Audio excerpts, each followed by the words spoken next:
Welcome to the second ERF virtual open discussion. Today is January the 20th, Inauguration Day. Happy Inauguration Day. This is we're witnessing in real time history in the making. It is a wonderful time to be alive. It's a wonderful time to witness this. So we are back and we are going to have a really nice charged discussion tonight. We are going to go further as we progress and more people come in and they get to see on YouTube and on LinkedIn and on Instagram the topics that we're having.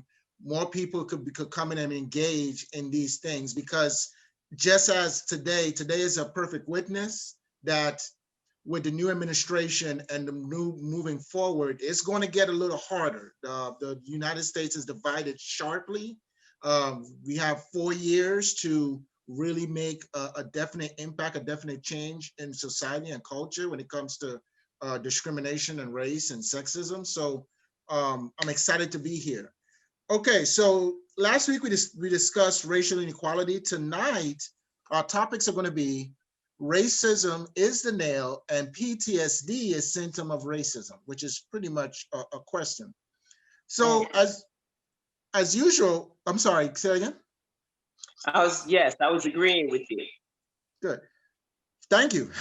As usual, I'm going to define these topics and then we'll go straight into the discussion. So racism. What is racism? Racism is a noun according to the Merriam-Webster dictionary online.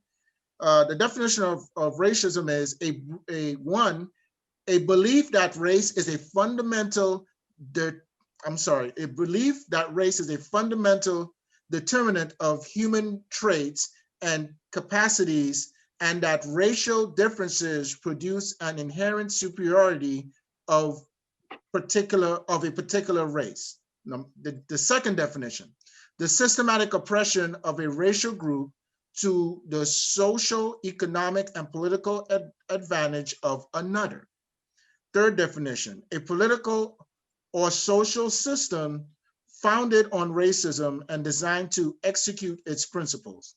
And you can look this up online on Merriam-Webster dictionary. So why knowing the word racism is important? It is important for us to know and understand the word racism because we as people are all different in some ways or always. And by understanding different is what unifies us as a people. Yet there are some people and things, for example, rules, laws, economic status, and sometimes location, which divide us as people.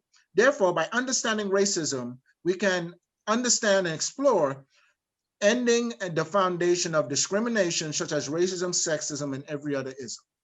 So for topic one, let's examine a quick case study.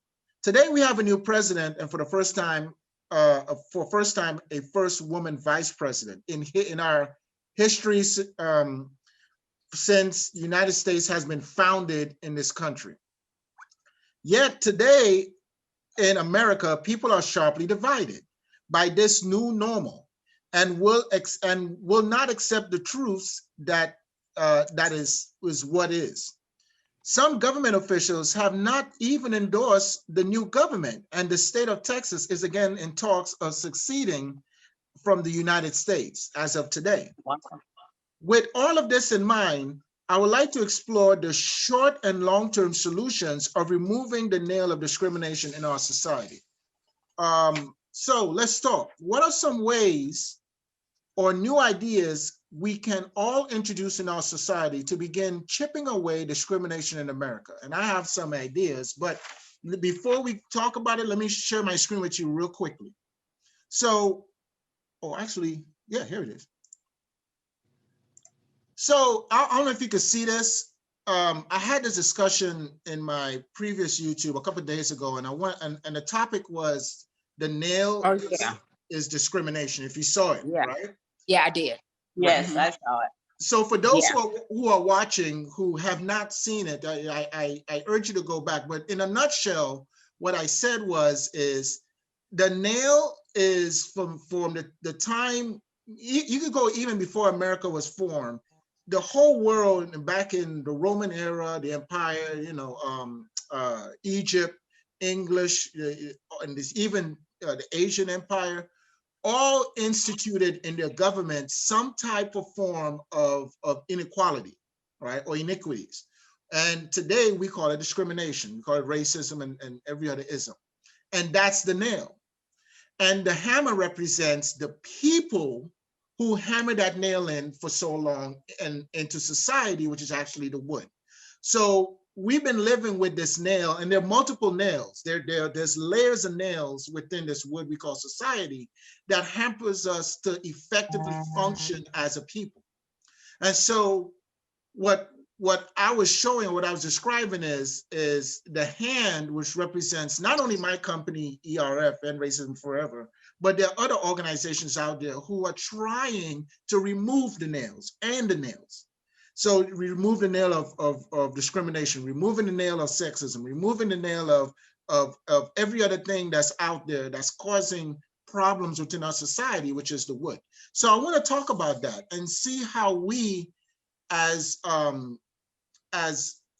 us could start to remove that nail within our society. So I'll open it up to y'all. What are some of the ways we can do that?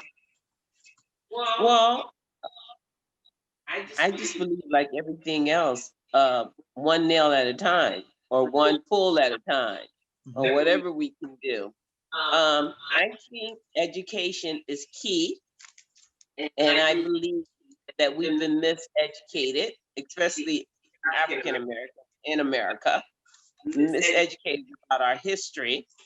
And so I think it's got to start there, where we receive a decent education about what really went on. And a lot of non-African Americans, their children are having to teach their parents, which is a good thing, because of some of the explanations as to what went on in the past are they were just wrong. They were just lies. It was just things that were made up to make them look better. But as their children started going to school and interacting with African Americans or Black people, then they start learning the truth, and they start questioning the history that was before them and the history that their parents learned.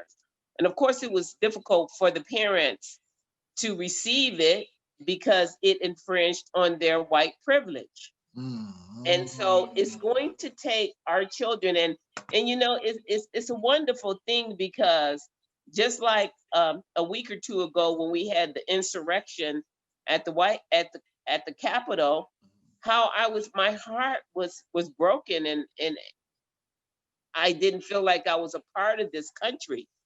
And for a minute, I felt destroyed, and I said, surely our history and our democracy is stronger than this, right? But today I am filled with emotion. I am so full, because democracy stood up. We stood up to what they were trying to tear down, and we're still standing. And that is a perfect demonstration of what democracy is in America. And I'm so proud of this country right now, because we did stand up. And I know we're going to be standing up a lot more, but I'm just saying that's an example.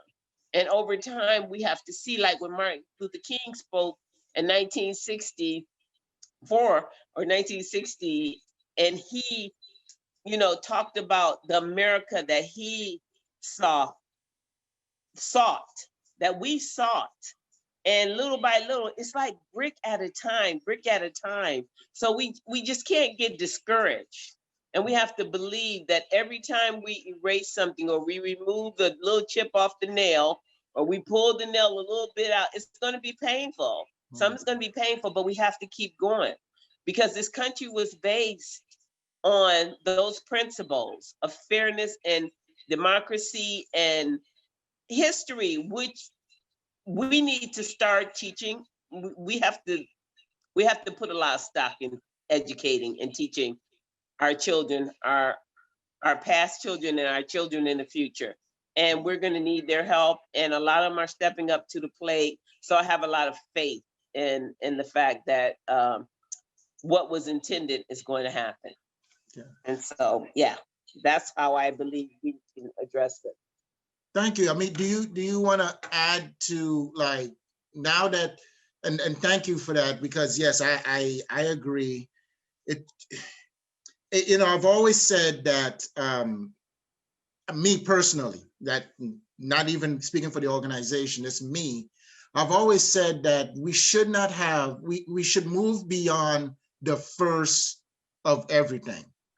First woman to fly a plane, the first woman to fly in a shuttle, the first black man to go down. We are so caught up, especially in the media, that we always would say, oh, look, we have the first this. This is the first this, we're good. And then 2 months later, somebody gets shot. You know, it's like we go forward and then we go backward. And it seems every time we go backwards, it erases where we go forward. And so you're right, Crystal. It's moving. That's why I guess the team is so passionate. Our team is so passionate because everyone is, be honest, everybody's afraid of what's going to happen next. Now, everyone is celebrating today. Keep in mind, everyone is afraid. It's like, okay, what's going to happen tomorrow?